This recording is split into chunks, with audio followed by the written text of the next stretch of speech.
Welcome to this explainer of Crypticode 909.3. We're jumping right into a really fascinating, incredibly high-stakes philosophical debate today.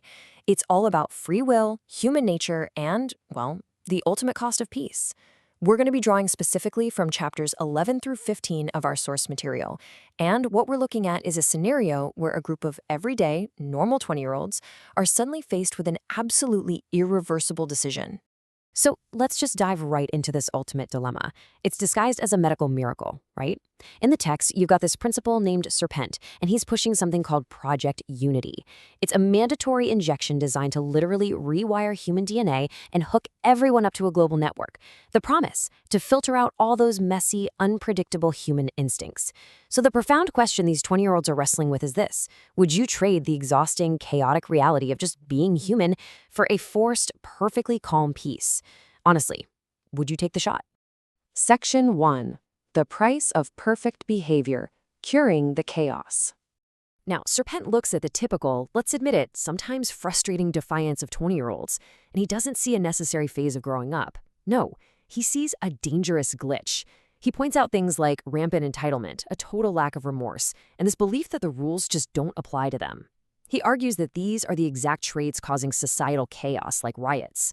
His solution? An immediate behavior rewrite, using the Unity injection to fundamentally alter their conscience and just force cooperation. The contrast here is just absolutely stark. On one side, you have Serpent, who essentially wants to tranquilize the human shadow. He wants smooth, forced harmony so nobody ever has to carry the burden of making a difficult choice again. But then we have our counter voices, Evan and Evelyn, and they passionately argued the exact opposite. They're saying, look, defiance isn't a sickness. They argue that erasing the consequences of our actions is a massive trap, one that completely prevents true inner growth and wisdom. You literally can't mature if you're never allowed to fail. Section 2. The Solitary Hive Initiative, alone but connected. So Serpent introduces this solitary hive initiative to essentially neuter human connection. His argument is that when humans gather together without strict guidance, our identities dissolve and we become dangerous like a mob. The network's fix for this is to weaken deep, unpredictable bonds and replace them with controlled, shallow contact. It's kind of like that psychological concept of ambient intimacy. You're never going to feel entirely alone, but you're also never going to be deeply connected enough to actually be dangerous together. Evelyn totally calls this out, though. She points out the fatal flaw in the system, famously calling it isolation disguised as connection. And that right there brilliantly illustrates a core theme of this text. True unity isn't thousands of people forced by some biological code to think the exact same thought. Not at all. True unity requires different hearts freely choosing to care for one another. Section 3. Muting the imaginary audience. Ending social terror. Okay, so the imaginary audience. It's that paralyzing, constant feeling that you are literally always being rated and judged by everyone around you. We've all been there, right?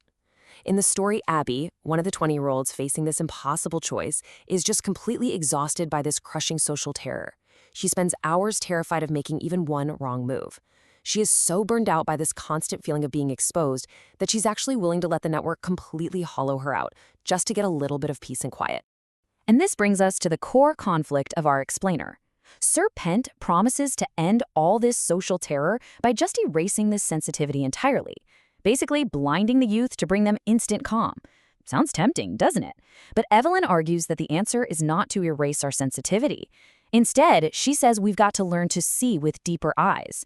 We need to recognize our true worth and our inner light, rather than just pulling the plug on our connection to the world just to escape the crowd's judgment.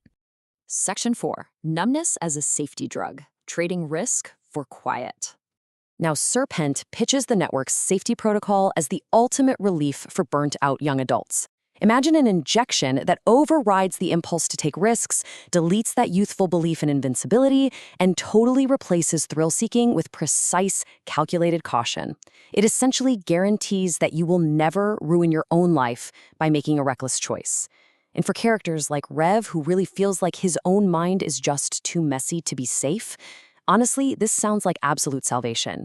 But wait, because Evan steps in and exposes the terrifying truth behind this so-called safety. He warns, and I quote, "He doesn't just want your kids sober and careful. He wants them quiet inside. Wow. Evan is arguing that this is definitely not medicine. It's a sedative for the soul. It's designed to kill the wild dreams, the leaps of faith, and that stubborn inner fire that screams things can be different. It's not a cure. It's just numbness masking as a cure. Section 5. Choosing the messy soul. The ultimate choice. As everyone is making their decision, we see a lot of different reactions, but Diesel's is particularly fascinating. He actually thinks he can outsmart this massive biological takeover. His master plan? Take the injection, fake compliance, and then hack the system from the inside to gain power. But Evan is quick to warn him that this hubris is the exact trap the system relies on. Arrogance in the face of this seductive piece doesn't make you a hacker. It literally just turns you into a battery. You become a tool for the very system you think you're beating. So what's the big takeaway from all of this? Well, it's that numbness might cover up the pain, sure, but it takes inner fire to actually transform that pain into wisdom. The source material makes a really powerful argument here. Real healing does not come from deleting our messy past, escaping our painful emotions, or giving up our risky free will. True strength comes from facing our absolute worst choices, feeling the sting of those mistakes, and using that very fire to forge real compassion and resilience. So I'm going to leave you with this final thought to ponder today. If true inner growth actually requires pain, and if genuine connection requires the risk of being hurt, are you willing to fight for your beautiful, messy soul? Or, if you were really faced with the overwhelming exhaustion of the modern world, would you take the shot? Thanks so much for joining me for this explainer. I really hope it leaves you with plenty to think about.